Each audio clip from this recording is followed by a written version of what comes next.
I really want to know Jesus. I mean, I really, really want to know him. So I read about him like you do. I listen to people talk about him like you're doing right now. And then I listen to him in my heart. But the problem is the enemy speaks in my heart in a way that sounds so Jesus-ish. Actually, probably a better word would be religious, rules, shame, regret, all of these things, because obviously I always, always, always fall short. So as I get to know Jesus, I read stories and I try to get in his head and get in the head of those people that are around him that he is ministering to or that he's interacting with. And I think the woman caught in adultery, it's one of my favorite stories because Jesus is so spectacular in this story. But what he does in this story is so minimal.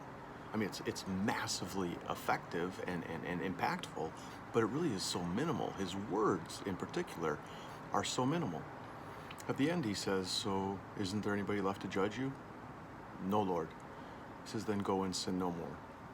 What I find spectacular is what he didn't say. He gave her an opportunity. He gave her a chance to go and sin no more. But here's what he didn't give her. Key word. He did not give her an expectation. He did not give her the burden of an expectation. He gave her an opportunity. An opportunity and an expectation are not the same thing.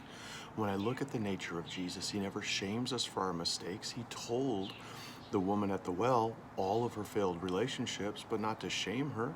He then gave her living water and gave her the opportunity to live with that living water. And she ran right to the very people that had judged her and shamed her, and that she had done everything within her power to stay from. See, when Jesus gives us opportunities, we thrive. When we give each other, or more importantly, even ourselves, expectations, we can't sustain them. I think of 1 Corinthians 13, where Paul writes about love. It says, "Love never gives up, never loses faith. It always is hopeful. It endures through every single circumstance." God loves us in a way that gives us opportunities. Gives us opportunities. So as I dig in and try to discover who Jesus really is, he doesn't have expectations. He gives hope. And he hopes that we do the right thing. Not because if we don't, he's going to slap his forehead and go, "Oh my gosh.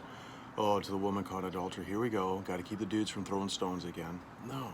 He always hopes that you and I will find the living water that truly satisfies. And if and when we don't, he doesn't heap us with shame or guilt or let us know of his unmet expectations. He simply gives us another opportunity. How much hurt do you have in your life because you feel like you have met unmet expectations or not met the expectations of others? Or how much hurt do other people have in their life because they have clearly known they have not met yours? It's not about expectations. It's about opportunities. It's about hope. It's about grace. It's what 1 Corinthians 13 says love is. Let's live today in the hope he's given us, the opportunities he's given us, and let's leave the expectations behind.